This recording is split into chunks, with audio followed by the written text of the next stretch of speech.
Olá, bom dia. Dando início à sequência de rodas de conversa da AgroTeams 2021, o mestrado em agroenergia da UFT, em parceria com a Secretaria da Agricultura do Estado do Tocantins, trazem aqui Dr. Silon, Dr. Gustavo e Cleusi para uma roda de conversas sobre o tema Startup na Agricultura.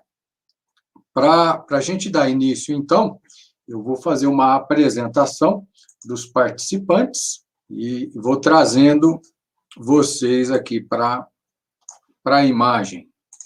Então, bom dia, Silon, tudo bem? Então, pessoal, o Silon Procati, ele atualmente é coordenador de empreendedorismo da Agência de Inovação de Transferência de Tecnologia da Universidade Federal de Santa Maria, e é responsável pelos ambientes de inovação da mesma universidade. Doutor em Ciência e Tecnologia Agroindustrial pela Universidade de Pelotas, tendo trabalhado aí com apropriação de tecnologia e produção integrada. Também é coordenador de projetos da Universidade de Santa Cruz do Sul e tem experiência com empreendedorismo, incubadora tecnológica, startups. Trabalha com elaboração de projetos, capacitação de recursos e desenvolvimento regional. Silon, grande abraço, muito obrigado por ter aceitado o nosso convite, é uma grande satisfação. Bom dia, Guilherme, a satisfação é toda nossa da Universidade Federal de Santa Maria, da Agência da Inovação, em poder estar presente, trocar ideias com vocês aí, no Tocantins.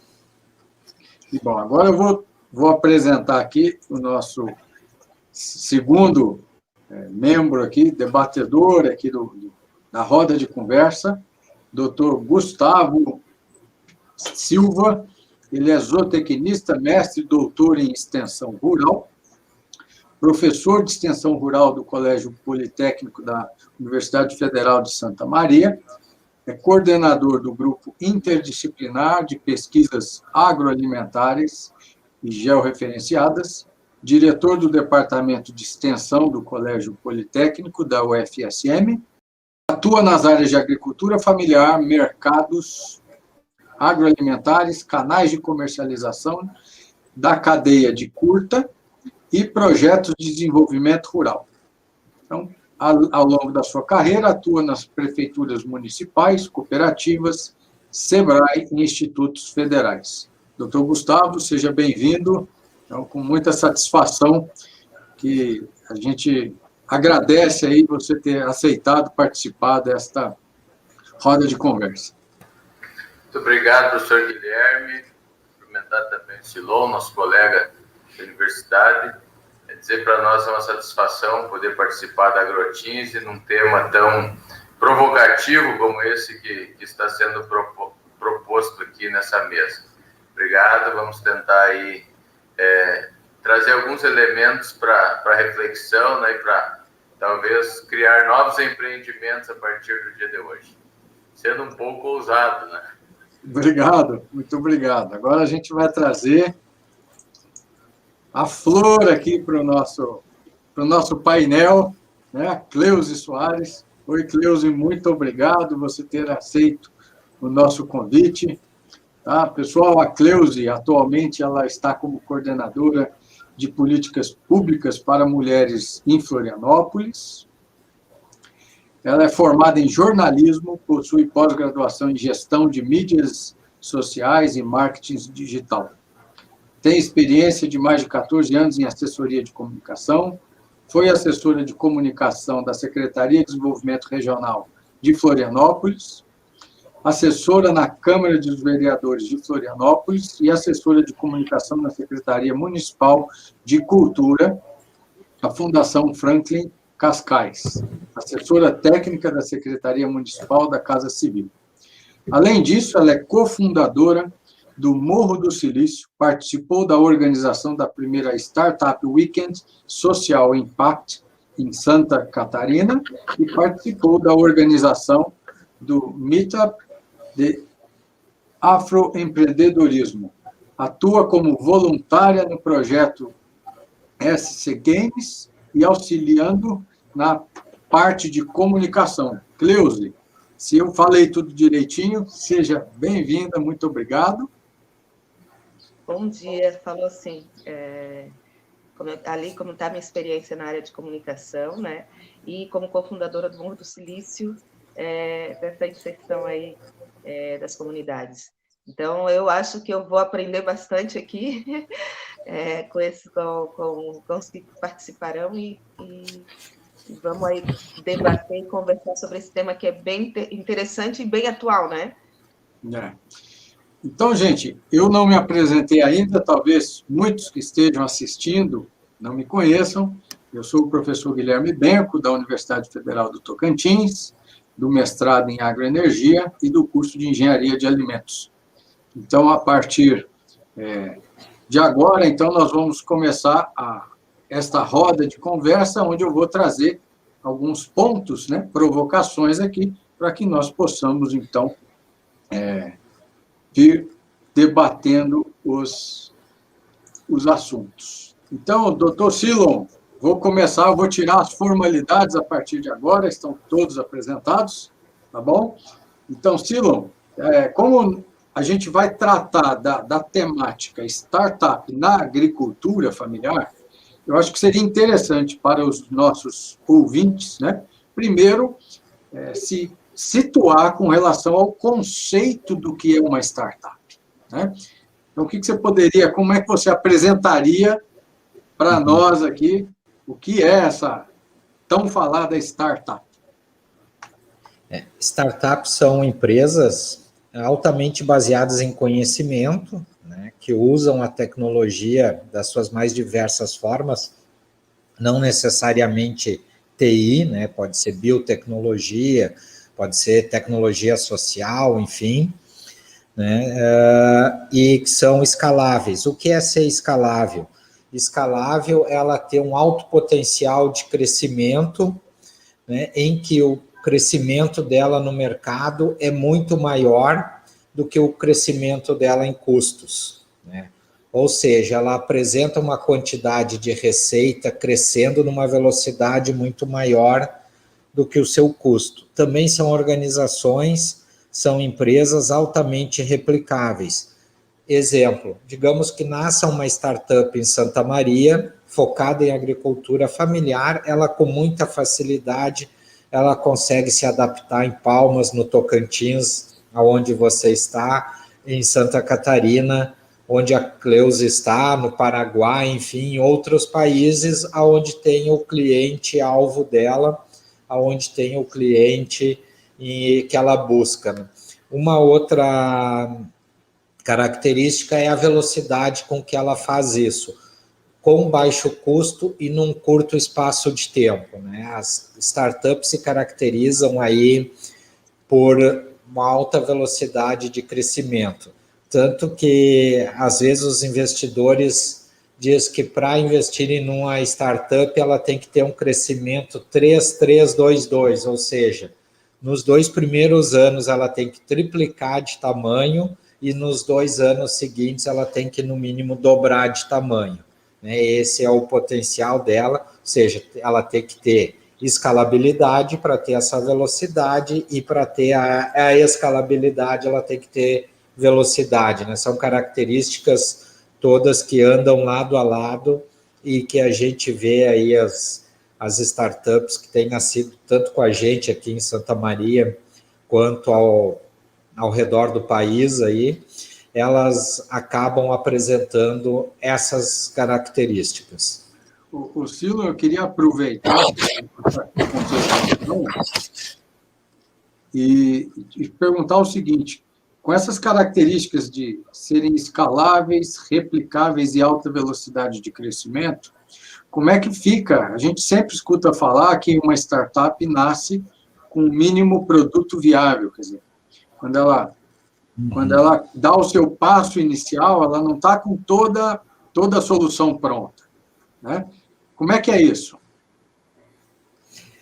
A gente brinca aqui, né? Nós temos um processo em que os empreendedores entram com a ideia e saem com um plano de negócio finalizado lá em menos de 3 meses, né? A gente brinca com eles que a ideia não tem valor nenhum. Nós temos 7 bilhões de pessoas ao redor do mundo e dificilmente alguém vai ter uma ideia que ninguém teve ainda, né? Quem ganha dinheiro não é quem tem a ideia, quem transforma num negócio não é quem tem a ideia. Trazendo um jargão aqui do agro, é quem põe o pé no barro que tem a ideia. E quem vai se destacar é aquele que executa com a maior velocidade ou num prazo de tempo mais curto. Para te provar para os investidores, para o mercado, para o cliente, que a tua ideia é boa, além de um bom canvas, um bom modelo de negócio, um bom plano de negócio, tu precisa de um MVP, que é o mínimo produto viável. É aquele produto com o mínimo de características que tu consegue apresentar ao teu cliente e que o teu cliente esteja disposto a pagar por ele. É o primeiro teste de mercado que tu faz com o teu produto. E a gente ajuda eles a modelarem esse MVP e nenhum negócio consegue provar que ele é um conceito que vai funcionar no mercado se não fizer e não rodar o seu MVP. Então, uma das primeiras recomendações, vamos fazer o MVP e vamos testar para descobrir se ele realmente resolve as dores do cliente, se ele realmente entrega resultado ao cliente e se o cliente está disposto a pagar por aquele produto e quanto está disposto. É o modelo que a gente faz os primeiros testes de mercado. Então o MVP é a prova de fogo, né? Você conseguir... É a prova de fogo, né? Que realmente ele vai dizer, olha, e funciona e também o que precisa mudar. A gente fala que sempre precisa pivotar, né? O pivotar é achar os caminhos. Nenhuma ideia que a gente tem, a gente vai executar 100% da forma como a gente concebe ela. E o MVP vai dizer para a empresa, vai nos dizer quais adaptações, quais modificações, o que pivotar para que tenha sucesso no mercado. Embora, né, como disse o Heráclito lá no tempo dos filósofos gregos, só a mudança é permanente, ele vai precisar mudar e pivotar sempre em toda a sua trajetória como empresa, como negócio. Ainda mais na velocidade que o mundo muda hoje em dia. Gustavo, agora eu queria direcionar uma próxima reflexão ou pergunta a você, uma vez que a gente já conceituou, né, o Silon trouxe para a gente esses conceitos da startup, como é que a gente poderia definir o modelo da agricultura familiar? Né? O que a torna diferente da outra ou de outra modalidade agrícola? Como é que a gente poderia dar esse conceito para os nossos ouvintes aqui? Perfeito. Quando a gente fala da agricultura familiar, normalmente nós já lembramos da exploração de pequena escala, né? Então, esse é um conceito que perpassa um pouco assim do tempo, né? Apesar de existir alguns marcos legais que nos dizem que tem outras características que também são observadas, né? Então, hoje a agricultura familiar, para a lei, né, e ela foi regulamentada, né, e aí é importante ser dito que primeiro eu vou trazer um conceito legal, mas depois também vou dizer que nem tudo o conceito legal, ele não funciona como um quadrado onde tu encaixa as peças, né? Ele te traz uma direção, né, e ele diz que são propriedades que não tem um tamanho tão grande, né? Então, e aí se fala em 4 módulos fiscais. Essa é o decreto de 2017 do governo federal que regulamenta para que as pessoas possam acessar, especialmente políticas públicas. O módulo aí em Santa Maria é de quanto? O módulo aqui é 20 e pouco. Aqui é 20 alguma coisa, não vou conseguir te precisar. E isso é importante ser dito, né, que cada região tem o seu módulo. Então, por exemplo, no Rio Grande do Sul, nós temos a Serra Gaúcha com módulo fiscal pequeno, né, pouco número de hectares. Se nós for para a campanha, onde as propriedades estão mais distantes, o módulo fiscal vai aumentando, né? Então, e aí vem uma segunda parte que acho que é importante, que talvez o conceito não deriva, né, que é o grau de intensividade. Às vezes uma propriedade, mesmo sendo de um tamanho maior em área, não significa, né, que o sistema produtivo seja intensivo, ou tenha às vezes ocupa poucas pessoas, e muitas vezes, e é uma característica, por exemplo, da pecuária familiar, que nós aqui temos um conceito específico que usamos para ela, né, quando somente a família, por exemplo, se envolve.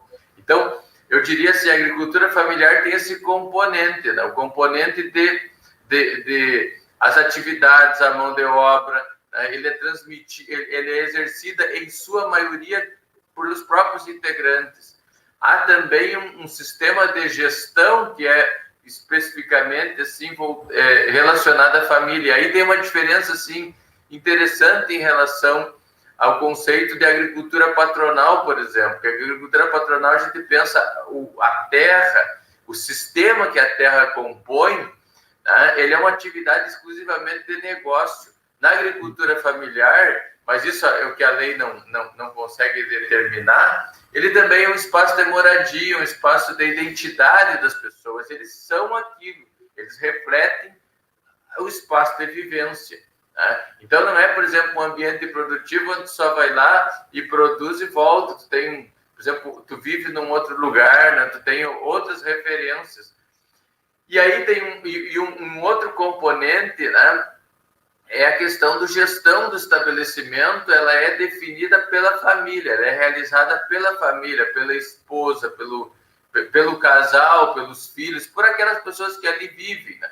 Então, pensando, né, então é um conceito, a agricultura familiar é tudo para a questão legal. Nós vamos dizer que a questão dos módulos fiscais é importante, né, a questão da mão de obra, as atividades econômicas serem familiar também, né, no mínimo metade da renda familiar para um conceito econômico tem que ser proveniente do estabelecimento rural, né, e a gestão tem que ser também estritamente familiar. Mas eu diria que é um conceito muito maior do que isso, que tem a ver com o modo de vida. A agricultura familiar é viver nesse espaço, é se identificar, né, e aí talvez essas variáveis somente isoladas elas não explicam, né? Quando a gente olha, a gente tem que olhar outras relações que também estão no campo e que também se relacionam com o modo de produção. Então é aquela ideia de nascer, meio que nascer e viver. Não quer dizer que não haja movimentos contrários. Hoje há muito disso, no movimento de retorno ao campo. Mas normalmente, né, assim como nós vimos o conceito crescer, ele vem do campo, ele vem com essas referências da pequena produção. E para se ter uma ideia, né, avançando um pouco no conceito, hoje no Brasil, 77% dos estabelecimentos são classificados como agricultores familiares. Cerca de 3,9 milhões de estabelecimentos, né, ocupando 67% do pessoal ocupado com agricultura é proveniente ou relacionado à agricultura familiar. Então, se dá para ter uma ideia do tamanho que isso significa.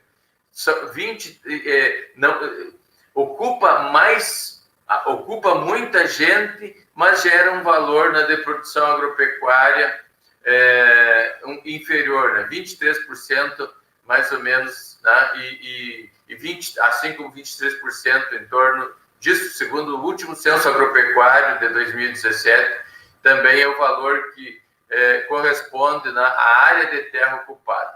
Então, por isso se diz que se fala, e é importante frisar isso, a importância que tem a agricultura familiar no contexto do desenvolvimento brasileiro, porque ocupa muita gente com menos terra, né? E também tem um valor significativo. Eu nem vou trilhar aqui na questão de produtos específicos, né? Nós vamos ver assim, uma série de produtos que são originalmente produzido ou característicos da agricultura familiar e que estão na mesa do brasileiro.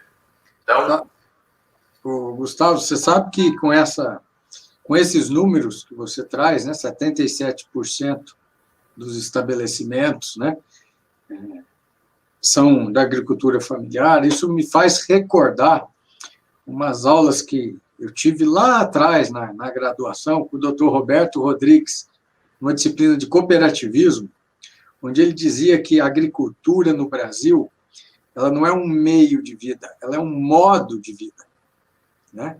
Então, quando você tem uma parcela tão grande da sociedade brasileira, né, que vivem nesta cultura, nesse modo, esse jeito de ser que você caracterizou muito bem, isso passa a ser uma característica do setor, né? Uma característica que, do ponto de vista cultural, essa massa de pessoas, esse público, né? Essa grande quantidade de população, com essas características, elas acabam ditando um pouco o modo, né? O modo de encarar a agricultura, que não é simplesmente um meio, né? Mas é um modo de vida. Né? Além de ser meio, ela é modo, né? Ela transcende, né? Eu acho que isso fica muito latente, né? E a gente começa a perceber que quando a preocupação, a discussão está em startup e agricultura familiar, a gente está falando de um contingente enorme de famílias, de processos produtivos, de modelos, né, de produção nas mais diferentes regiões brasileiras. Você acha que procede essa percepção? Sim, eu acho que toca numa questão central, né? Nós temos que considerar duas questões assim que eu acho que são importantes na agricultura para entender a agricultura familiar hoje no contexto brasileiro. A primeira delas é que ela realmente tem um papel significativo em termos quantitativos, né, em termos numéricos. A segunda questão é uma mudança estrutural. Hoje nós temos grande parte dessas propriedades, estabelecimentos familiares, formado por núcleos familiares menores. Se antigamente nós tínhamos uma família composta aí por 4, 5 pessoas, e a base da agricultura familiar é essa mão de obra desses integrantes, hoje nós temos família de 3 ou de 2. A gente, quando faz pesquisa de campo, observa a quantidade de estabelecimentos que não tem mais força de trabalho. Além disso, não tem mais aquela mão de obra volante. Então, eu diria assim, nós precisamos... Essa tecnologia, essa informação, tudo que vier, né, para colaborar no sentido de otimizar o uso dos escassos recursos que a agricultura familiar ainda tem, são fundamentais. E a segunda questão que eu acho que também é importante lembrar é que há uma mudança de perfil de consumidor. E aí eu vou falar do mundo global, que quer alimentos com algumas características diferenciadas e que historicamente fazem parte do modo de vida da agricultura familiar. Eu diria, sim, que a agricultura familiar tem a faca e o queijo na mão, mas tem debilidades. E uma delas é a questão do próprio conhecimento, né, e o acesso a esse tipo de dessas e uma série de tecnologias que muitas vezes foge ao conhecimento, ao modo de vida que as pessoas historicamente tiveram. Então, eu diria assim que precisamos sim, mas temos também raízes estruturais da identidade, do modo de vida como a agricultura familiar sempre existiu para conseguir acessar essas novas ferramentas, né, e possibilidades que surgem e que nos deparam assim, que realmente nos colocam numa encruzilhada, e nós temos visto aqui dentro da universidade, na parceria com a GTEC, né, o desafio que nós temos para criar, né, possibilidades, formas, né, e para incluir essas pessoas, incluir a agricultura familiar. Tá? Então, eu acho que esse é um cenário extremamente necessário de ser discutido e ser colocado, inclusive, como desafio, tanto para a geração de conhecimento, dentro da universidade, instituto de pesquisa, dentre outros, mas também para as políticas públicas, seja de educação, ou de digitalização do campo, outras questões que precisam ser enfrentadas nesse cenário atual, se quisermos dar resposta para esse público que representa esse percentual bastante significativo que falamos. Você sabe, Gustavo, quando você joga essa questão da inclusão, né?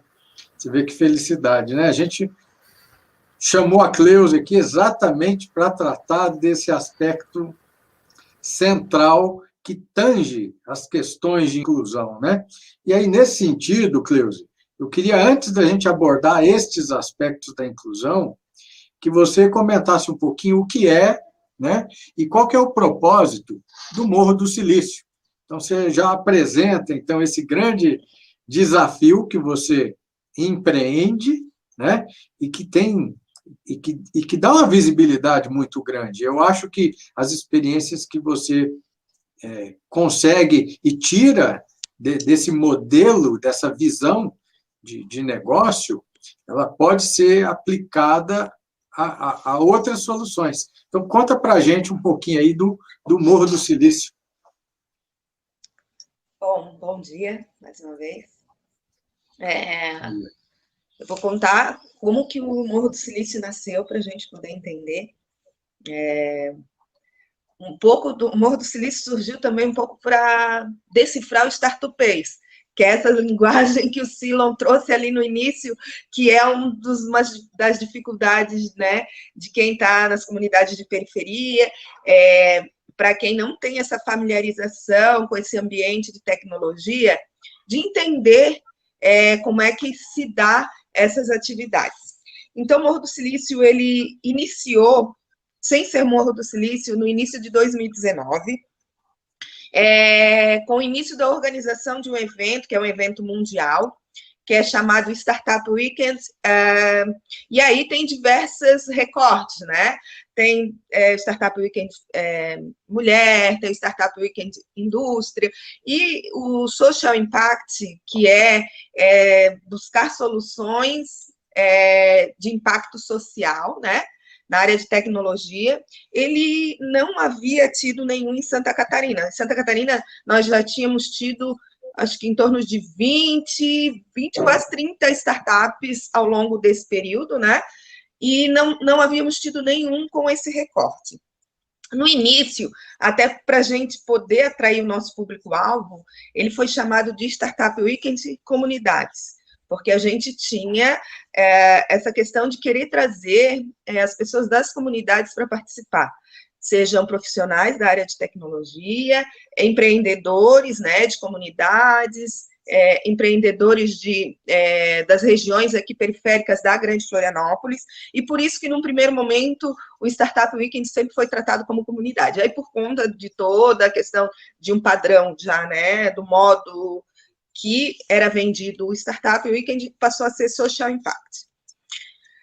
Nesse período de organização, a gente realizou diversas atividades com essas temáticas. A gente realizou um evento que a gente chamou de bootcamp, que na verdade é um grande encontro, aí a gente fazendo essa questão de familiarizar esse nosso público, né, para os encontros, para as atividades. E aí a gente foi dentro de uma empresa de tecnologia. Eu moro aqui num bairro de periferia de Florianópolis, né, Vila Aparecida, e que a gente tem próximo empresas tecnológicas, né? Só que muitos moradores aqui não conhecem, nunca entraram no ambiente do espaço de tecnologia. Então, a nossa intenção com essas atividades era levar o público, né, os profissionais e empreendedores para dentro desses ambientes de tecnologia, conhecer as empresas, conhecer como é que se funciona, como é que lida, como é que é o dia a dia, né, dessas empresas tecnológicas. Então, a gente realizou eventos dentro de uma empresa de tecnologia, que eu falei, acredito que na outra live, do depoimento que a gente teve de um menino, de um adolescente não, ele tem uma empresa que ele está buscando nessa questão de tecnologia, né, ele tem um estúdio de música que ele promove, que ele produz artistas das comunidades, né, então ele soluciona uma dor com impacto social, porque ele está trazendo para os outros artistas da região do entorno que não tem essa possibilidade de produzir o seu material artístico. Ele entrou nessa empresa e disse: nossa, foi assim, com esse entusiasmo, nossa, eu não sabia que tinha uma empresa dessa aqui, eu passo todo dia aqui na frente e não sabia que aqui dentro era assim. Porque a empresa de tecnologia, ela tem um atrativo, né? Ela tem todo um ambiente de criatividade, que estimula, né, os seus profissionais. Então, ele ficou bem maravilhado, e isso para a gente foi o nosso primeiro impacto de dizer, não, existe aí uma lacuna, existe aí Quer perguntar alguma coisa? O gozado é que a gente sempre pensa na tecnologia como um processo que democratiza, né? Isso. Mas, ao mesmo tempo, você percebe que existe um hiato dessa democratização, né? Ela democratiza para quem tem o acesso, né? Isso. E é bem essa percepção, o Morro do Silício nasce dessa percepção, né? E aí a gente fez o grande evento em julho, dentro de uma empresa, Resultados Digitais, uma das maiores empresas de tecnologia do Brasil, né? E aí aqui a gente tem um parque tecnológico em Florianópolis muito grande, que por isso, até o do nome, né? Nosso parque tecnológico, nós somos a segunda capital com maior número de startups. Então, e nós temos um entorno que não acessa esse espaço. Então, nós somos conhecidos como a Ilha do Silício, mas cercado a esse parque tecnológico, nós temos diversos morros, diversas comunidades que nunca entraram, nunca tiveram acesso a esses espaços. Então, Morro do Silício. Por isso surgiu o Morro do Silício, que quer fazer esse contraponto com a Ilha do Silício, que é trazer essas pessoas e esses profissionais, né, para esse ambiente de tecnologia. A gente usava muito a questão de furar a bolha, hackear o sistema, de realmente trazer também a questão da diversidade para dentro desses ambientes, né? Porque ele é um ambiente muito homogêneo, né? É muito padronizado. E aí a gente quis fazer essa atividade. Então, em julho, a gente fez isso, a Resultados Digitais foi super parceira nessa atividade. Nós ficamos 3 dias dentro da empresa Resultados Digitais, o final de semana, sexta, sábado e domingo. Ficamos quase 12 horas lá nesse ambiente, fazendo uma vivência de startup. Que, para esse público, a gente teve um processo de realmente fazer, que é explicar o que é uma startup, como é que se dá o processo das startups, que é a questão de ter a ideia, né, de pensar na ideia, que é tentar resolver uma dor, né? Uhum. Aplicar essa ideia, ver se essa ideia, se essa dor, essa resolução de dor, ela é viável, fazer o MVP, né? Que isso para mim também são palavras que vieram à tona nesse evento, né? Fazer o seu MVP não deu, pivotar, que é mudar, que os empreendedores de periferia fazem isso no seu dia a dia, né? Uhum. Eles muitas vezes eles empreendem por necessidade, eles fazem lá, pensam numa ideia, numa solução, eles aplicam aquilo ali, não dá certo, eles têm que mudar. Então, a gente meio que quis familiarizar esse ambiente tecnológico para esses empreendedores. E outros depoimentos que a gente teve nessa atividade eu nunca, de pessoas que participam de diversos eventos, né, já nessa temática de startup, nesse Startup Weekend mesmo, que eles nunca viram tanta diversidade, pessoas pretas, pessoas LGBTs, pessoas de comunidade mesmo, dentro desse ambiente, dentro de uma atividade de tecnologia.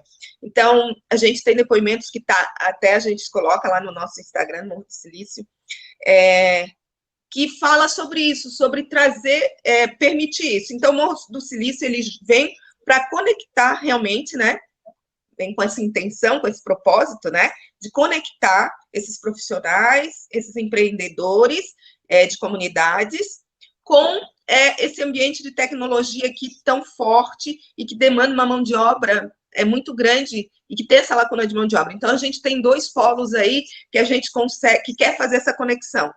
Então, o Morro do Silício, ele vem para isso, para fazer essa conexão. E aí, dentro desse evento, a gente conseguiu perceber que a gente tem empreendedores, que nas periferias o empreendedorismo ele é nato, né? Seja pela necessidade, seja por questões que tem uma criatividade muito grande, né? Então, qualificar esses empreendedores, fazer com que eles sejam escaláveis, fazer com que eles tenham essa cultura de startup, essa cultura de tecnologia para os seus negócios, e aí que o Morro do Silício tem esse desafio. E eu, enquanto cofundadora, com mais 3 pessoas, cada um na sua área, na sua expertise, a gente se juntou para criar o Morro do Silício. Cleusa, eu vou pegar essas colocações que você fez, e aí eu vou jogar lá para o Silon, e vou dizer o seguinte, quer dizer, a gente viu na apresentação e na fala que a Cleusa trouxe, uma grande dinâmica, né? Algo que chega a ser até cultural e de necessidade das pessoas nessas comunidades, e que estão enxergando nesse modelo de startup uma possibilidade, um modo de negócio interessante, né? E a pergunta seria exatamente essa. O que é que faz com que esse modelo da startup seja tão atraente? Quer dizer, ela é atraente em diversos públicos, em diversos cenários, a gente ouve falar dessa atratividade, né? Como é que você poderia explicar isso para nós? Bela pergunta, Guilherme. Assim, eu sou engenheiro agrônomo de formação e sou descendente da agricultura familiar. Meus avós eram produtores familiares, né? E, por vezes, quando eu volto ao meu interior, saiu daqui, hoje trabalha com tecnologia. Mas a agricultura familiar e as startups têm muito em comum, né? Um deles é lidar com recursos escassos e ter muito poucos recursos para investimento, né? A gente vê aqui startups nossas, quando elas surgiram, elas começavam com os sócios usando computador emprestado. A mesa era uma porta em cima de cavalete, e a agricultura familiar faz muito isso, né? Claro, hoje eles conseguiram escalar, tem computadores novíssimos, estão no Brasil inteiro, mas eles levam por toda a vida essa habilidade de lidar com recursos escassos e fazer muito com poucos recursos, né? E gerar grandes resultados com poucos recursos, né? O Gustavo falou na fala inicial dele que a agricultura familiar hoje está aderente ao que há de mais moderno quanto a desejo do consumidor, que é consumir produtos saudáveis, alimentos que sejam produzidos de uma forma não agressiva ao meio ambiente. E a gente pode dizer que hoje a sociedade não quer só preservar o meio ambiente, ela quer uma agricultura, uma pecuária, enfim, uma criação animal, uma produção de proteína que seja regenerativa, ou seja, que ajude na recuperação de áreas degradadas. E a agricultura familiar, como o Gustavo falou, sempre teve em seu conceito isso, né, em seu bojo isso. Olha, nós não devemos só produzir, nós devemos produzir preservando o ambiente e, de preferência, recuperando. E a gente vê as startups nascendo hoje com essa consciência, porque o startupeiro, né, como a Cleusa falou ali da linguagem, ele quer ser ativo na sociedade e uma sociedade mais justa do ponto de vista social, mas também extremamente responsável do ponto de vista ambiental. Tanto que nós vemos hoje como uma grande tendência da agricultura é a produção de bioinsumos, né? Tem inclusive a política nacional de bioinsumos, e a agricultura familiar já vem praticando a agricultura orgânica e outras formas de certificação há bastante tempo. E hoje, com as startups chegando na agricultura biológica, agricultura orgânica, e trazendo o digital para isso, a gente vê a possibilidade disso escalar. E o que antes era muito difícil começa a se tornar mais forte, Porque quando eu era guri, quando a gente falava em agricultura orgânica, não, isso é do passado, é lá do tempo dos nossos bisavós. E hoje a gente sabe que a agricultura orgânica, a agricultura que usa bioinsumos, ela não é do passado, ela é o futuro, e na pirâmide do conhecimento, ela exige a fronteira do conhecimento, ela exige o conhecimento mais sofisticado, mais requintado, né, para a gente praticar essa agricultura regenerativa. E unidades menores é muito mais fácil, né? E essa agricultura precisa e está chegando na agricultura familiar, tanto que hoje a gente vê empresas que fazem monitoramento de insetos ou que fazem criações de inseto on-farm, chegando na agricultura familiar, né? Nós temos empresas de bioinsumos que fornecem aí para produtores acima de 500 hectares. Mas o sonho dessas empresas, e eles vão dizendo, e eles dizem, nós seremos bons quando nós chegarmos de um módulo fiscal, como falou o professor Gustavo. E aí nós vamos estar em todo o Brasil. O Silo, eu queria aproveitar, e eu achei muito interessante esse neologismo da Cleusa do startupês, né? Essa linguagem, né? Você falou do startupeiro. Eu queria só aproveitar nesta sua fala, Silvio.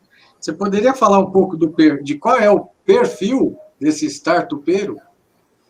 Bom, nós até fizemos um levantamento aqui, nós fizemos 2 levantamentos por ano com os nossos incubados. Hoje nós temos 39 empresas incubadas, e semestralmente nós levantamos esse perfil, né? Também a Amprotec andou divulgando, o Insight Hub, o mapa das agritechs aí do Brasil, né? E o que a gente tem visto aqui, estão nos nossos relatórios, enfim, nos nossos dados. Ele tem basicamente entre 20 e 30 anos, ele começa a sua startup quando está ainda na graduação, né? Embora nós temos aí agritechs em que os sócios têm doutorado, né? Nós temos startupeiros aí, sócios de startups lá aos 60 anos, né? Mas que o seria perfil psicológico deles, como é que melhor, o perfil psicológico dele, né? O mindset dele, como a gente fala aí em startupeiros, né? A mentalidade dele é querer atingir o máximo de pessoas com o menor custo possível, na maior velocidade possível e fazendo diferente. E ele tem uma mentalidade, um mindset de eu não quero só ganhar dinheiro, eu quero ganhar dinheiro é bom, mas eu tenho que ter um impacto social positivo, um impacto social muito forte, eu tenho que gerar emprego e eu tenho que trazer para dentro do circuito econômico aqueles que muitas vezes estão fora. Então, a minha startup tem que ter um perfil, tem que ter um programa educacional, a minha startup tem que ter um programa social, um programa de inclusão pelo trabalho, pela geração de emprego e renda, né? Quando a gente vê que, às vezes, escândalos aí, né, mundo afora, de sonegação fiscal, o startupeiro, não, eu quero pagar meus impostos em dia, não quero isenção fiscal, eu quero estar num ambiente pujante, e ele cobra esse ambiente do poder público, né, em que todos tenham inclusão, todos tenham acesso à educação, todos tenham acesso à saúde, né? Então, a gente vê que é um mindset bem diferente, e ele também faz cobranças do poder público, inclusive da universidade, que não é só em benefício próprio, é em benefício da sociedade. Desculpa, Guilherme, por favor. Você fez uma colocação, Silvio, que assim, que eu acho que me dá uma deixa para trazer um questionamento para o Gustavo, que é o seguinte: você falou que o mindset de atingir o máximo de pessoas, aí imediatamente eu pensei, o máximo de clientes, né? Com menor custo e fazendo de forma diferente, na menor escala de tempo. Quer dizer, estas são questões, Gustavo, que você acha que tem aderência com os desafios da agricultura familiar, o que conversa com as intenções que o agricultor familiar, os desafios que ele tem, e talvez por isso a gente poderia dizer que o modelo de startup ele chama tanta atenção e ele pode casar bem com o que a agricultura familiar necessita, quer dizer, quais seriam os setores das tecnologias digitais que a agricultura familiar já começa a vislumbrar uma possibilidade de maior tecnificação? Como é que você percebe isso? Eu diria, assim, para começo da conversa, que a agricultura familiar passa por primeiro, uma questão, digamos, um desafio maior, que é a sua sobrevivência mesmo. Nesse cenário atual, né, competitivo, onde aos poucos, eu diria assim, que ela foi perdendo o seu espaço, né? Especialmente na questão da produção de alimentos, né? Hoje, se nós perceber, se nós fizer algum estudo e parar para avaliar de onde vem a comida, ela, apesar de que grande parte do alimento ainda é produzido por ela, chega um momento que tem um nó, digamos, nas cadeias, que ela centraliza e o agricultor ele entrega a renda para um setor, para um outro setor, e não é apropriado muitas vezes por ele. Nós podemos falar, por exemplo, a questão de aves, né? A questão vamos falar nós aí que somos zootecnistas, né? Puxar para a produção de aves, seja frango de corte, ovos, suínos, né? São atividades eminentemente de agricultura familiar, mas que passam por um gargalo da pressão da escala, né? E que depois centraliza em unidades, digamos, industriais, que têm um poder muito grande e que determina como que elas vão se organizar para trás, né? Então, eu vejo assim, a agricultura familiar, primeiro, tem uma questão assim, de repensar esse modelo de negócios, porque ele é um modelo de negócio excludente, que seleciona os melhores e que deixa aqueles que não têm capacidade de acompanhar, né, como um resíduo do sistema, digamos assim. Então, eu acredito que hoje esse é o principal desafio de nós criar soluções.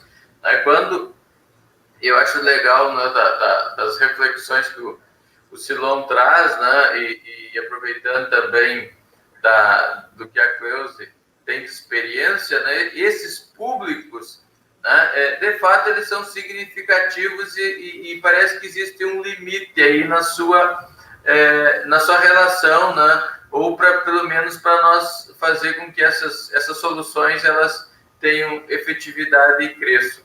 Eu vejo, né, que ainda nos falta, parece, um elemento assim, não ainda respondendo diretamente, mas trazendo talvez um outro elemento para o debate, é que ainda nos falta um elemento de ligação entre esse grande público, né, e que tem com características muito particulares, com vamos usar o termo do Silona, do startupeiro. Então, acho que esses fóruns de ligação entre esses dois setores, eles são fundamentais para nós pensar soluções futuras, né? Então, seja mediar, alguém precisa mediar um pouco dessa discussão. E a gente percebe como docente, no meu caso especial, que faço bastante extensão, a quantidade de empresas, ou de estudantes, de incubados aqui da GITEC, que nos procuram para pensar que soluções a agricultura familiar precisa. Então, vejamos, há um certo desconhecimento de um lado da realidade do outro. Bem, esse é um ponto que eu acho que é legal de trazer para o debate antes de chegar na tua questão central, né, que são os setores que eu percebo assim, como já foi levantado, né, se nós pegar esse setor, por exemplo, de produção de hortaliças, né, o mercado exigiu um certo preparo deles para responder às grandes cadeias produtivas. Então, hoje tu não entra mais num supermercado se tu não tem, por exemplo, um sistema de rastreabilidade. Então, nós vimos aí um crescimento muito significativo neste leque, né, nesse tipo de solução para esse público. E também da própria questão da produção biológica, né? Essa é uma exigência, né, já foi levantada, e eu acho que a agricultura do futuro tem que pensar um pouco nisso, né, dessas soluções que têm maior capacidade de fazer essa regeneração do meio, né? Mas eu vejo assim, o que mais cresceu é a questão existe dentro da relação aí da produção, né, com o consumo, um elo muito significativo, eu já falei na minha primeira parte, né, que é este consumidor. Eu vejo assim que o consumidor hoje ele exige novas soluções. E aí a questão da comercialização se desenvolveu muito nos últimos anos. Não tem como não falar dela. Em geral, nos mercados que eu vou chamar de mercado de proximidade, nessa da relação, ela é um pouco assim, a gente sabe quem produz. Hoje se tem algo assim que é fácil investir, replicar nessa velocidade que a gente tem que pensar uma startup, é o consumo. Quando tu fornece um alimento com o consumidor, ele vive aquilo que eu chamo, parafraseando um conceito de uma professora aqui da Universidade Federal de Pelotas, que o consumidor vive um clima de ansiedade pública generalizada em relação ao que consome. Ele não confia mais em nada, ou ele confia muito pouco, né, no alimento convencional como ele é dado. Então, aí se forma um espaço imenso, assim, para soluções, e é nesse meio que a gente vê. Se nós pegar esse período da pandemia, meu Deus, o que surgiu de possibilidades aí de conseguir só aqui na universidade, o que nos procuraram, hoje tem uma empresa incubada desenvolvendo um aplicativo de comercialização, se não me engano, aqui, mas uma série de possibilidades e de soluções aí pensando a comercialização em alimentos de cadeia curta, né, que é essa relação direta entre quem produz e quem consome. Mas, claro, eu acho que existe uma infinidade de possibilidades aí. Essas a gente vê que estão incorporando soluções de fato, né? Porque o consumidor exige, ele quer saber a informação. Então, se nós vemos assim, por exemplo, o QR Code, né, que é uma possibilidade que se criou de tu saber exatamente o momento. Mas só que nesse contexto surge uma infinidade de possibilidades, né, de comercializar com mais segurança, né? Com mais segurança para aquele que vai consumir. E o desafio que tem, e aí talvez já pensando no futuro, né, é pensar mais a logística. Eu acho que ainda tem um bom espaço para pensar logística e distribuição para chegar no consumo de uma forma mais ampliada, né? Conectando com quem realmente precisa. O que eu vejo, assim, já me alongando nas respostas, né, é que ainda existe um vácuo entre um grande número de pessoas que não conseguem acessar, né, e que estão esquecidas, que elas são mais difíceis de trabalhar, que estudaram menos, talvez, né, mas que existe um vácuo muito grande em relação a essas pessoas que nós precisamos provocar. E talvez, se esse ambiente, digamos, do startupeiro é dentro da universidade, nós vamos ter que refletir como promover dentro dos estudantes esse pensar no quem não é pensado, né? Pensar no esquecido, pensar no anônimo. Porque esse talvez seja, talvez não, com certeza é o maior desafio para nós pensar a continuidade da agricultura familiar. Então, quando a gente começa a olhar assim, se nós entrar hoje, por exemplo, tu vê esse crescimento, né, dentro de um tema que eu tenho trabalhado, que é ovos coloniais, né, por exemplo, né? Quer dizer, a gente vê assim, ovos caipira, as produções de pequena escala. Só tu pensar esse negócio, tu vai ver assim, quanta automação você poderia pensar em soluções de pequena propriedade, em facilitar as operações de trabalho, né? Eu acho que esse é me parece sim que é um horizonte que temos que perseguir. Gustavo, você colocou uma frase aí que você falou, alguém precisa mediar esta solução. E você se referia ao grande público e à agricultura familiar, a essa interação, né? E aí falando de que existe um grande vácuo do número de pessoas. Então, eu queria aproveitar essa deixa, né, e perguntar para a Cleusa o seguinte, você percebe, você acha que existe uma correspondência, né, entre o público, entre o seu trabalho no Morro do Silício com a agricultura familiar, em termos dos perfis, quer dizer, as necessidades? O Gustavo estava trazendo alguns elementos que faltam, né, falando desse vácuo, um grande número de pessoas que não estão incluídas ainda nesse modelo tecnológico. O que você poderia dizer para a gente com relação a isso? E eu acho que o Morro do Silício, ele responde um pouco, ele seria esta entidade que faz a mediação, né? Então, a gente vai... Isso vai acontecendo, né? Então, o Morro do Silício, ele surge exatamente nesse propósito, né? Como eu falei que a gente é a segunda capital com o maior número de startups, e a gente tem aqui uma demanda de mão de obra nessa área de tecnologia, de desenvolvimento, né? De toda essa cadeia profissional, e a gente tem jovens de comunidades de periferia que já nascem nesse ambiente tecnológico, né? Porém, eles não têm essa qualificação ou esse direcionamento para estar nesses ambientes de tecnologia. Aí eu vou trazendo aqui essa questão de que hoje a questão da mentalidade do mercado, de gerar impacto social, de trabalhar essa questão de inclusão.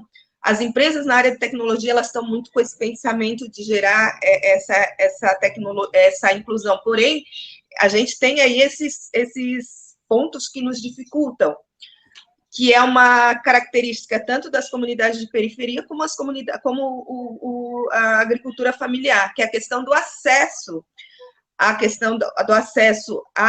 essas tecnologias, e aí a gente fala em especial a questão da internet, a questão de como é que a gente pode permitir que essas comunidades de periferia tenham acesso, porque para a gente pensar em tecnologia, a gente tem que pensar que as pessoas precisam acessar esses espaços, esses ambientes, e aí precisa-se de uma internet. Agora, nesse período de pandemia, ficou muito claro, o Morro do Silício, a gente precisou fazer muitas atividades online, muitas lives, e as comunidades, elas não são atendidas pelas grandes empresas de rede de telefonia e de internet. A gente tem uma dificuldade de acesso numa internet de qualidade muito grande. E, numa conversa que eu tive com um proprietário de uma empresa que fornece essas tecnologias de internet de rádio, internet de fibra, ele me falou que aqui, né, na Grande Florianópolis, a gente tem muitas propriedades de agricultores rurais, e que ele foi chamado numa dessas regiões que eles não tinham acesso a nenhum tipo de internet, nenhum tipo, e que era um investimento alto para os agricultores. Porém, aliás, para as empresas, mas os agricultores em si, eles tinham poder aquisitivo para isso, mas não existia o interesse das empresas para se fazer esse trabalho. Então, ele fez um trabalho conjunto, aí, poder público, que isso também eu acredito que é uma questão de políticas públicas também, poder público daquela cidade, a empresa e os agricultores, eles fizeram uma espécie de convênio e conseguiram implantar, colocar cabeamento e levar a internet. Eram poucas famílias, se eu não me engano, 13, 15 famílias, que para as empresas, as grandes empresas de telefonia, não parece interessante, porém, para os agricultores, aquilo ali faria uma grande diferença para o trabalho, a comercialização, né, nesse contexto. Então, eles fizeram isso, e hoje eles têm internet de qualidade dentro da propriedade, né? E aí, isso também, com essa dificuldade, eles acabam perdendo esses espaços, a questão da competitividade, porque hoje, realmente, a questão da comercialização se dá muito, principalmente de regiões mais distantes, pela questão da utilização de meios tecnológicos, de aplicativos. Aí eu estou falando já de um evento que a gente teve um grupo que trouxe a comercialização, criou um aplicativo, né? A ideia era conectar os agricultores com os consumidores finais, né? Com as famílias que querem produtos orgânicos de qualidade. Aí a questão do que falou ali da confiança. Eu estou comprando direto do produtor, né? E fazendo essa conexão. Eles criaram um aplicativo que fazia essa conexão dos produtores, familiar, produtores orgânicos, com os consumidores finais. E quando se faz isso, também tem uma questão aí que foi falado muito da questão da logística, né? Porque quando tu fala da tecnologia, tu tem ainda porque ele fez ali a conexão, mas como é que esse produto vai chegar até o consumidor final? E aí a gente falando de agricultura, tem a questão da periodicidade, né? Que tem um tempo, não tem esse prazo para comercialização. É um desafio que é para a gente aqui do Morro do Silício, é fazer com que os adolescentes percebam que é possível ter uma mudança, ter um acesso a esse mercado, porque eles não têm muitos exemplos, porque isso não é uma questão natural. Aqui sempre foi a questão de eu vou ter a minha lojinha pequenininha e o meu espaço aqui, do jeito que está aqui, está bom, ou eu vou trabalhar como meu pai e minha mãe trabalharam. Então, o Morro do Silício, quando ele promove um evento como o Startup Weekend, que a gente vai lá, pega esses jovens, né, esses profissionais, pega esse empreendedor e leva para dentro do ambiente de tecnologia, faz toda essa desmistificação desse ambiente, mostrando que é possível, né, trabalhando com exemplo, a gente consegue fazer, ter um atrativo maior. Desses encontros, a gente conseguiu 3, 4 que foram empreender realmente na área de startups. Então, eu acredito que um dos grandes desafios é despertar esse interesse, e aí a Lacuna do Morro do Silício é fazer isso, a gente promover encontros, atividades, tanto com a cadeia lá, com a ponta, que precisa se profissionalizar, precisa entender que esse é o caminho para que ele possa continuar tendo acesso ao mercado de trabalho, ter acesso às oportunidades, vislumbrar uma perspectiva diferente, quanto às empresas que têm essa abertura, essa necessidade de mão de obra. Então, a gente precisa promover atividades que a gente faça um encontro dessas duas pontas, né? Essas duas dores, juntar essas duas dores no mesmo ambiente, para que a gente possa fazer essa troca mesmo, essa conexão.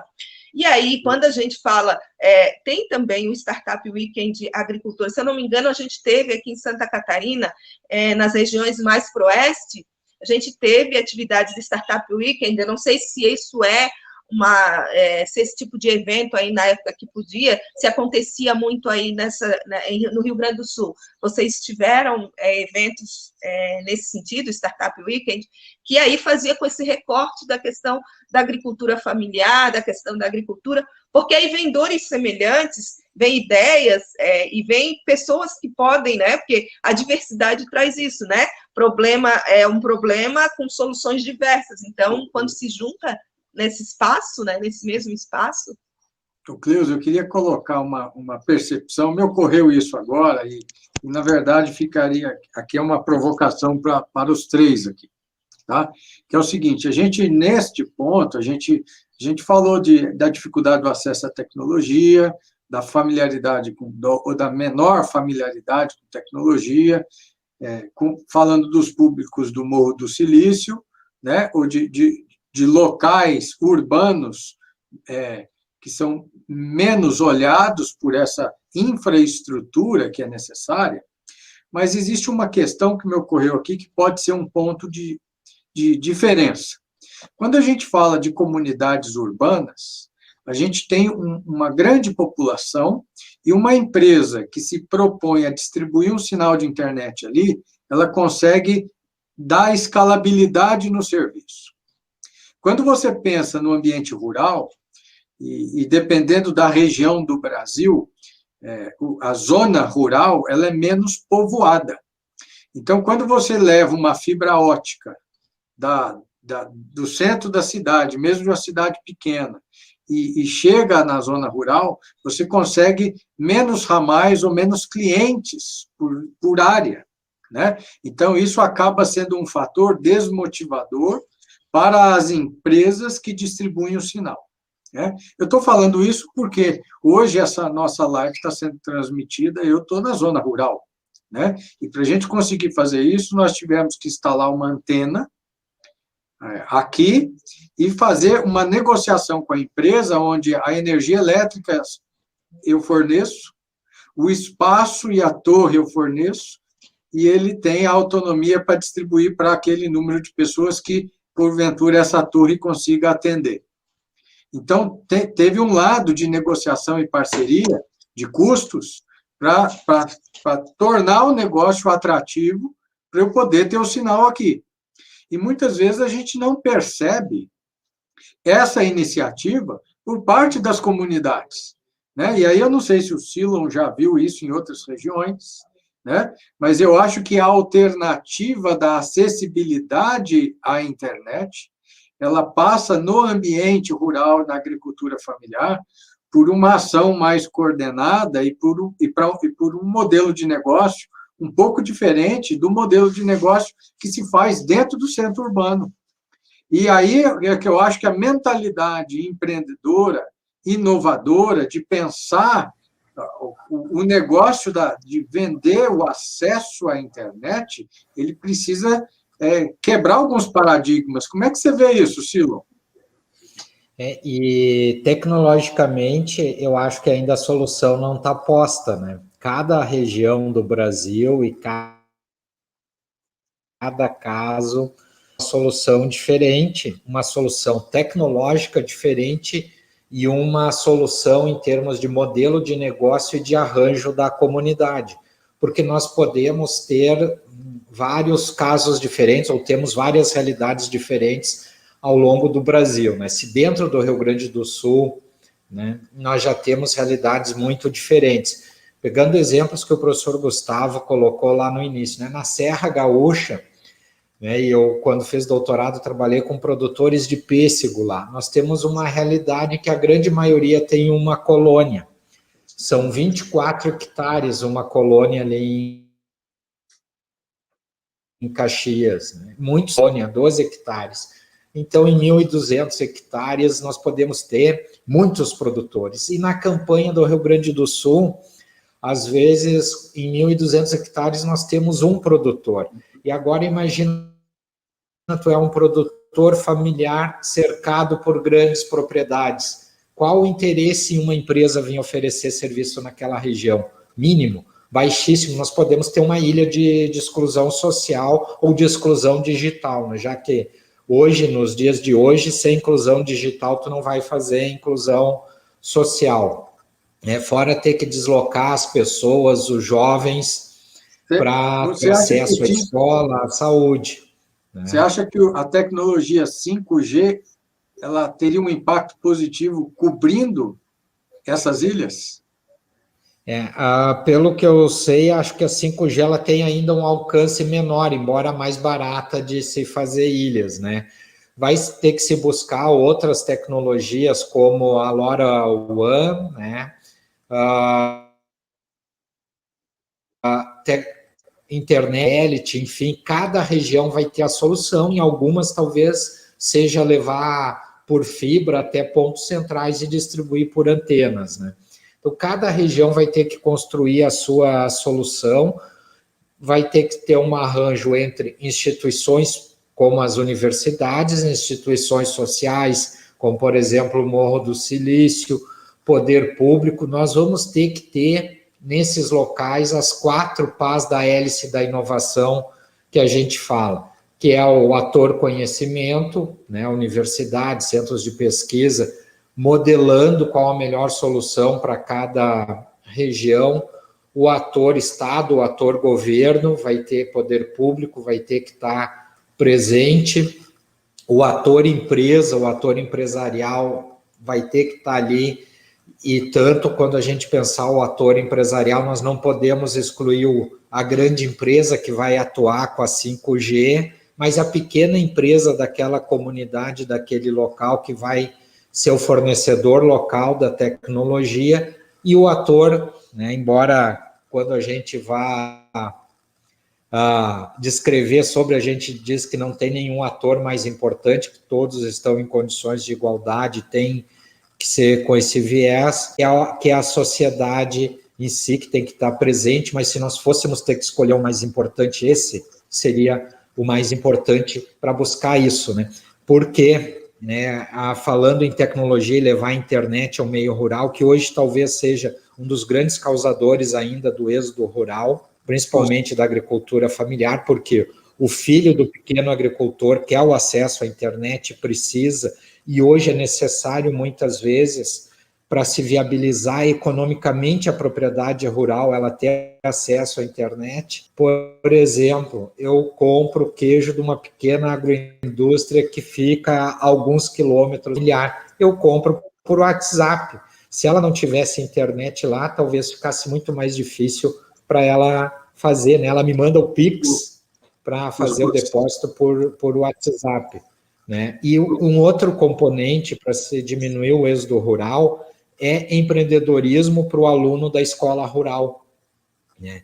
Porque no meu tempo, quando eu estava na escola, era uma obrigatoriedade tu sair do meio rural e estudar na cidade. Nunca mais voltou ninguém, né?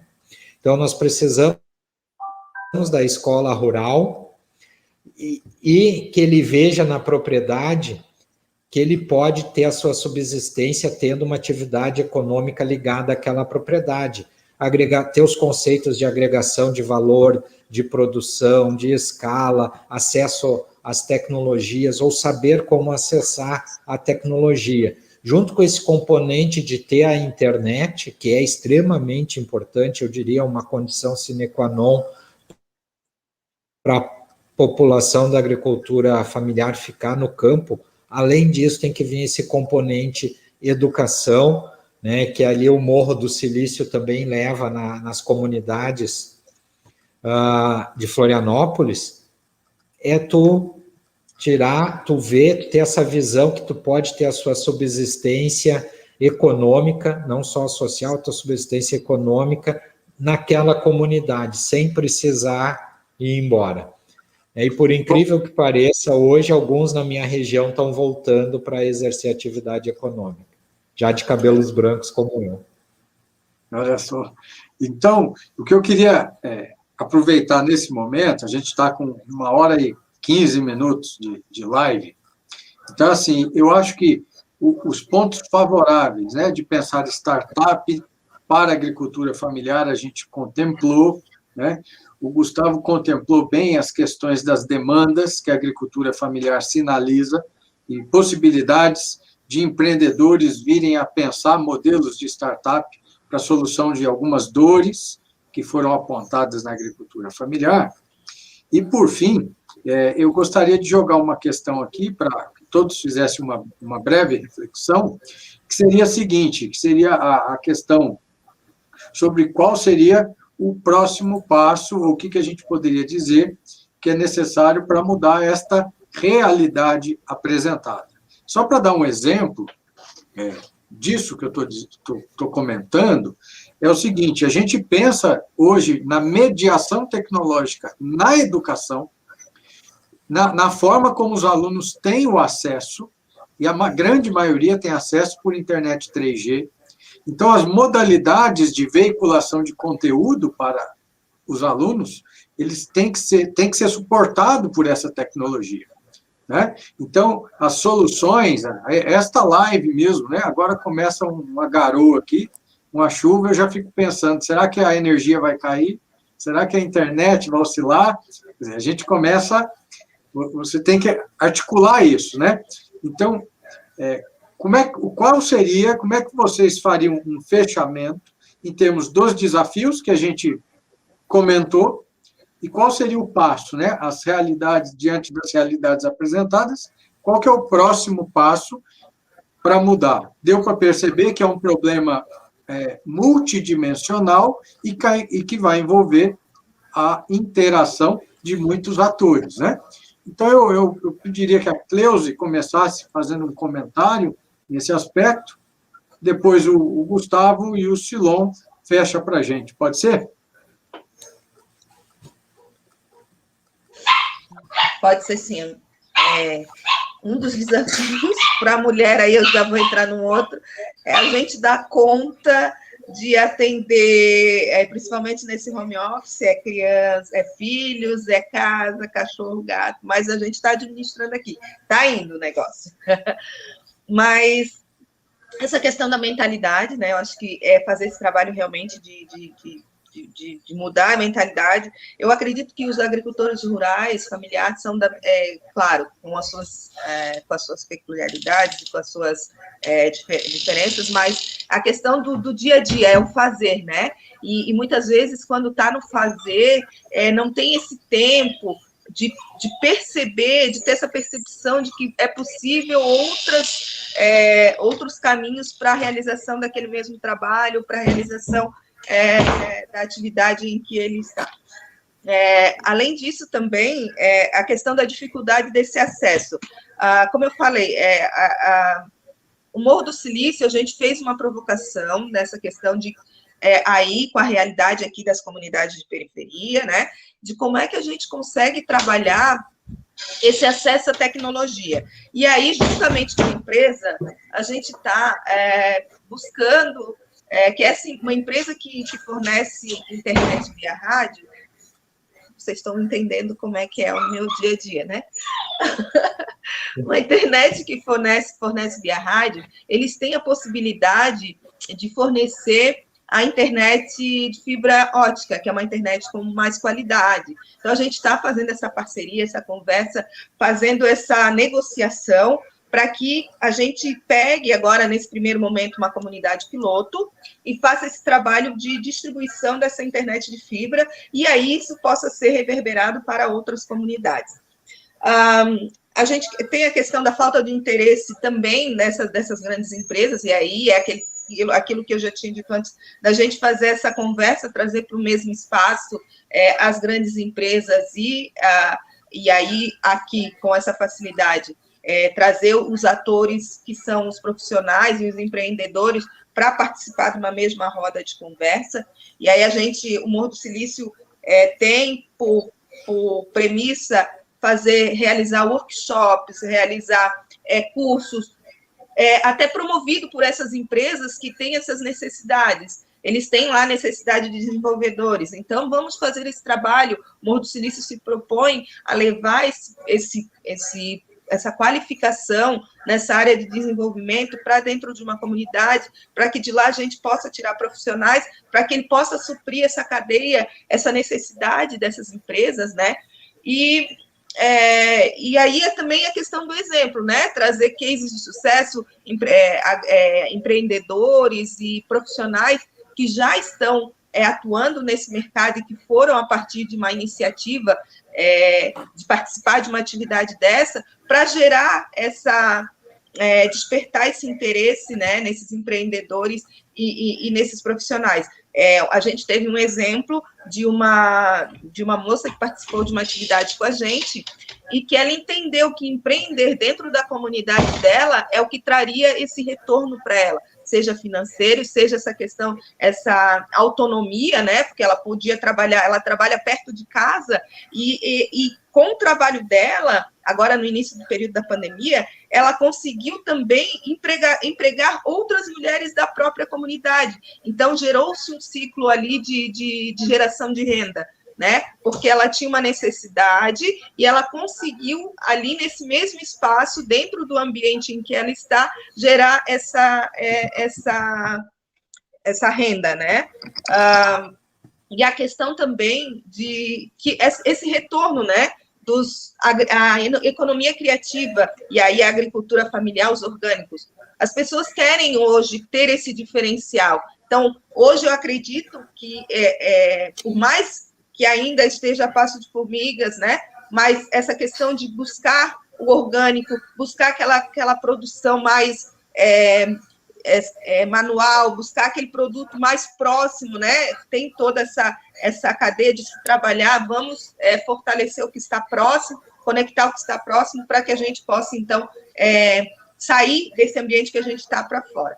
Eu acredito que é um desafio muito grande, e o Morro do Silício está buscando ainda, está também querendo entender como é que a gente vai, ainda mais nesse período pós-pandemia, que a gente acredita que vai ser logo, como é que a gente vai se colocar nesse papel né? Porque aí a gente terá outros desafios, né? Que é a questão da reativação da economia, a questão do aquecimento do mercado de trabalho. Então, tudo isso é mais um desafio, né? Como é que a gente vai se estruturar nesse novo cenário, né? Então, são desafios aí que estão gerando alguns cabelos brancos, mas a gente está... E eu acho que essas rodas de conversa, e de novo, diálogo, né? Essa troca, conexão, já que a gente está nessa questão de tecnologia, conectar, trabalhar em rede, eu acho que esse vai ser o grande diferencial para que a gente possa, sim, vislumbrar aí um acesso maior tanto para as comunidades de periferia quanto para as regiões de agricultura familiar e outras regiões aí que necessitem dessa integração. Obrigado, Cleusa. Não sei se com toda essa conturbação, esses barulhos, deu para... Deu, tranquilo. Gustavo, como é que você finalizaria essa... Eu vou na mesma linha, reforço que as questões que a Cleusa levanta, né? Eu acho que tem me parece assim que, de um lado, nós temos a agricultura familiar com suas características, suas dificuldades, seus isolamentos, suas especificidades, né? De tamanho de área, de tamanho do núcleo familiar, né? E tantas outras, que são características assim, eu não vou dizer acomodadas, mas difícil de atuar para mudar elas. Se nós vemos, por exemplo, toda a mudança que teve de crédito rural nos últimos anos, né, e começando pela inovação do Pronaf em 96, né, e com uma série de políticas públicas, a questão, por exemplo, nós temos ondas aí de políticas de infraestrutura, depois, a partir da alimentação escolar em 2009, as políticas mais voltadas para mercados, tentando essa inclusão das pessoas. Mesmo assim, nós deixamos um universo muito fora, muitas pessoas fora disso.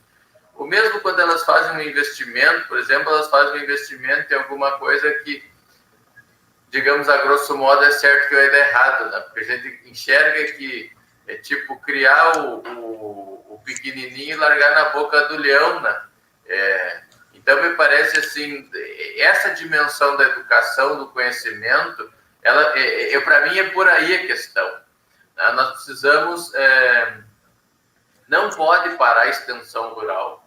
Não pode, né? Por mais que a gente saiba assim, que diversos estados brasileiros, né? E aqui no Rio Grande do Sul, a gente vive uma espécie assim de caminho para a extinção da nossa extensão rural, né? Vem aos últimos anos com dificuldade, mas era quem tinha de referência para trabalhar com os agricultores. Então, nós precisamos reforçar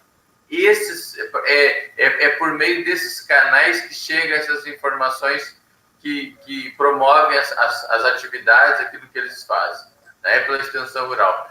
Eu acho também, assim, nós, do lado da dimensão do conhecimento dos estudantes, das empresas, nós temos que olhar melhor também para esse público. E por isso que eu acho que é nessa dimensão aí, eu acho que essa ideia dos ambientes de mediação, né, talvez seja interessante, assim, para nós fazer ideias, soluções que tenham capacidade de chegar a mais pessoas, né? Porque às vezes a gente observa, assim, estando dentro de uma universidade, a quantidade de ideias que vem, que não, sabe, parece que agora se criou o modismo do aplicativo para comercialização. Não é só isso que precisa. Essa é uma dimensão, mas vamos pensar no dia a dia das pessoas que levantam, que fazem operações repetitivas ao longo do dia. A inovação, quer dizer, se nós visita uma Olambra, por exemplo, na produção de flores em São Paulo, vamos ver o universo de possibilidades, assim, de soluções para produções de larga escala, elas estão aí. O que nos falta, talvez, apropriar isso para escalas menores, né? Então, acho que para diminuir, por exemplo, a penosidade do trabalho, para essa coisa da repetição, né, da dificuldade. Então, eu acho que... E aí vai entrar nesse universo, por exemplo, dos aplicativos, a gente vê que evoluem soluções de identificação, por exemplo, de pragas e doenças, mas talvez de um contato melhor com a assistência, né, desse ambiente de comunicação, de facilitar a comunicação depois que produz um produto para as pessoas terem conhecimento, chegar a mais pessoas, as redes sociais não são suficientes. Então eu vejo assim, sabe, eu acho que esses ambientes de colocar as pessoas em contato, de conversar mais, de levantar onde é que estão os problemas de fato da agricultura familiar, nós entender isso. Né? Eu brinco aqui com o Silon, né? Nós estamos ali com um projeto, esse de ovos coloniais que eu falei, nós ainda não temos um ovoscópio, que é uma solução que pode ser replicada para o Brasil inteiro. Né? Então, sabe, são coisas assim que facilitam essas operações de pequena escala, mas que para o dia a dia da agricultura familiar são vitais. Então, eu acho que para nós fazer isso avançar, nós precisamos sim desses ambientes de mediação, né? De colocar as pessoas em contato, né? E mais, às vezes a gente vai e visita propriedades e vê algo simples, assim, que é aparentemente fácil de resolver, mas eu não consigo me dedicar àquilo, né? Então, eu acho que tem um universo de coisas a ser feitas aí nessa questão da agricultura familiar em todas as áreas. Para o produtor de flores, para o produtor de hortaliças, de frutas, né? Dentre tantas outras coisas que facilitam, né? As coisas em menor escala. Esse ajuste fino que tem que ser feito, né? Pensando num modelo de negócio que é diferente do modelo patronal ou da grande indústria, ou qualquer outro. Gustavo, sabe que eu costumo dizer para as minhas turmas lá na engenharia de alimentos que a gente precisa de um pasteurizador do tamanho de um liquidificador.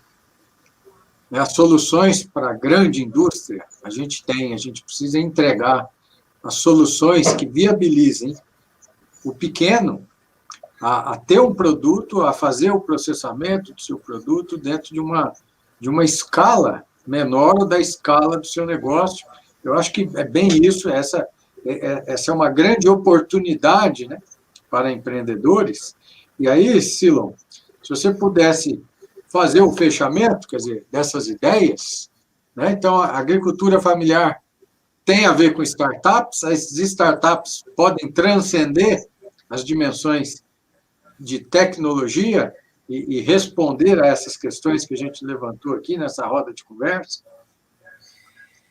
Bom, primeiramente, antes de responder a tua pergunta, Guilherme, falar da minha satisfação em estar aqui com a Cleusa e com o Gustavo, né, fazendo essa roda aí de conversa, né, e contigo.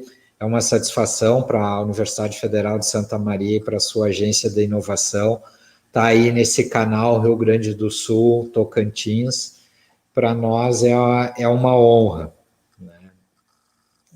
Eu vejo que, né, o campo, a agricultura familiar, mas não só ela, mas talvez principalmente ela vive hoje uma demanda crescente por tecnologia e ela também oferece uma oportunidade de ganho, principalmente às startups, né?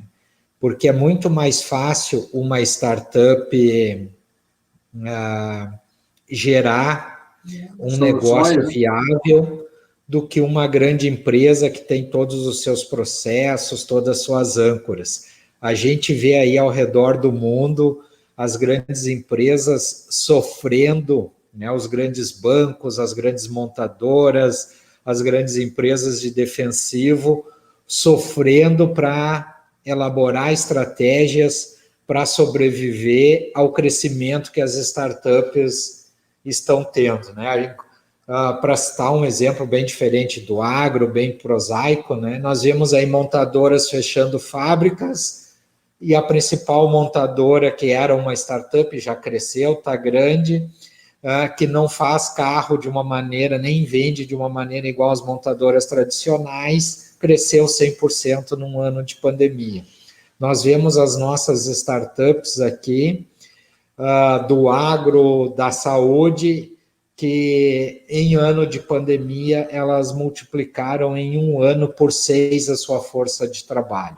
Então as startups podem responder muito fortemente a isso, né? Além disso, a agricultura familiar, ela talvez não tenha nenhum outro sistema de produtivo tão aderente às necessidades e às demandas da sociedade hoje quanto à agricultura familiar. Por quê? Aonde nós vamos ver a produção com responsabilidade social do ponto de vista de usar a mão de obra é na agricultura familiar, nas pequenas comunidades, respeito ao meio ambiente, até porque respeitar o meio ambiente é uma questão de sobrevivência da agricultura familiar, né? A gente às vezes vê a agricultura familiar como bucólica, porque tem o gorjear dos pássaros, o murmúrio das águas do riacho, e tudo isso realmente tem, tudo isso é qualidade de vida. Mas o trabalho na agricultura familiar, até pela falta de recursos, ele é extremamente árduo, é extremamente dura. Então, nós temos que levar a tecnologia, não só a tecnologia digital, o aplicativo, como o Gustavo falou, mas nós temos que levar novas tecnologias eletrônicas embarcadas, mecânicas, bioinsumos, um ovoscópio, né? Quando o Gustavo apareceu com a demanda do ovoscópio, o que a gente pensou? Nenhuma grande empresa vai resolver, né? Mas a gente foi tentar buscar uma startup para levar até o laboratório do Gustavo. Não é um problema ainda resolvido, né, Gustavo? Mas a gente tem esperança de resolver.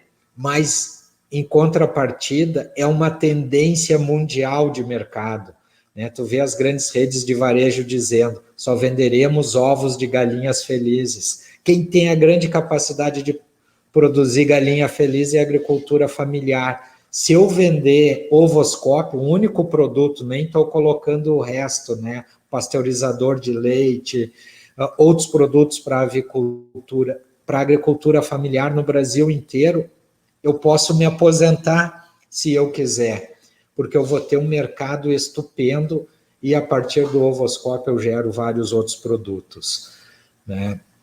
E aproveitando, né, que eu falei aí da vida árdua, né, por essa vida árdua nós vivemos durante muitos anos a retirada da população rural indo para o meio urbano, onde a vida é mais fácil. Então, a gente precisa levar o meio rural às mesmas condições de vida que existem no meio urbano. E aí nós precisamos de uma presença do Estado por meio da extensão, da educação.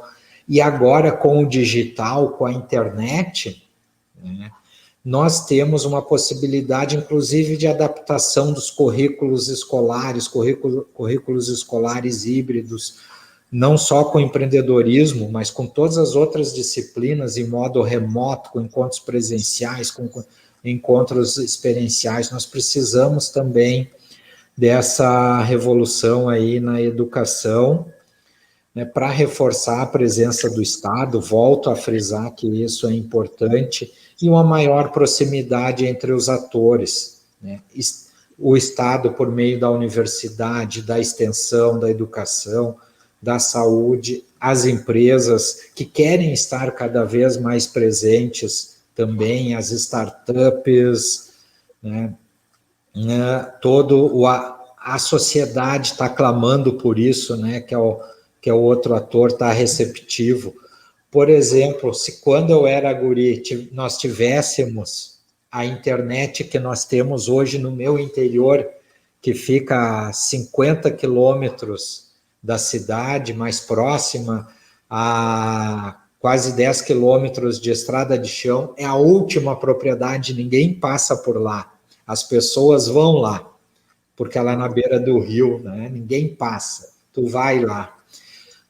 Se tivéssemos a internet que tem hoje, talvez eu teria feito o ensino médio e a universidade morando lá, não teria vindo para Santa Maria.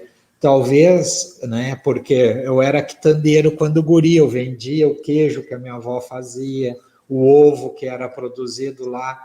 Talvez com o conhecimento de empreendedorismo que uma escola dá hoje, o próprio Politécnico aqui da UFSM, teria transformado isso em renda para mim e para os meus avós e ficado lá, né? Então, e é isso que nós temos que propiciar. E sair do meio rural, há um tempo atrás, era praticamente uma obrigação para te dar uma qualidade de vida à tua família, dar educação, dar acesso à saúde.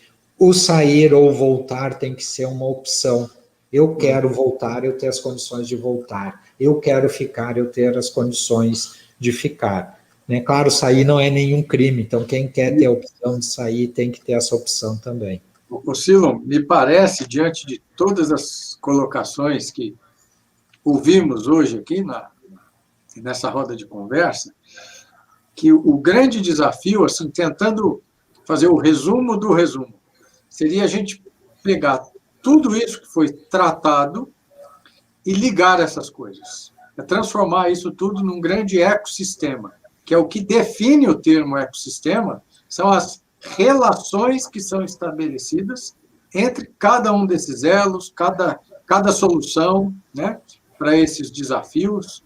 Então, eu acho que a gente poderia dizer que todos os aspectos que foram abordados na live de hoje, em algum momento, em algum aspecto, foi apontada a necessidade de uma conexão, né? De uma conexão de um ponto A com o ponto B. E, no final, essas conexões todas, elas vão estruturar um ecossistema de maior ou menor velocidade, né? Mas que vão viabilizar o que a gente está chamando desse grande impacto, né? Dessa grande oportunidade para todos, independente do local geográfico e da modalidade de conexão. Então, eu gostaria, já para finalizar aqui a nossa live, né, agradecer muito em nome da Universidade Federal do Tocantins, do mestrado em agroenergia da UFT, em nome da Secretaria da Agricultura do Estado do Tocantins, da Agrotins, agradecer a participação de vocês, tá? Foi extremamente interessante, prazerosa essa conversa. Eu acho que a gente sempre sai de uma live com uma sensação de ter feito grandes amigos, né? Pelo menos essa é a sensação que eu sinto aqui. Então, em nome, então, do Estado do Tocantins e de todas as instituições que eu já nomeei aqui, eu agradeço de coração a participação do Dr. Silon, Dr. Gustavo e da Cleusi. Foi ótimo. Tá? Grande abraço e até a próxima. Um grande abraço, até a próxima. Tchau, tchau. Até a próxima, obrigada. Um abraço, prazer.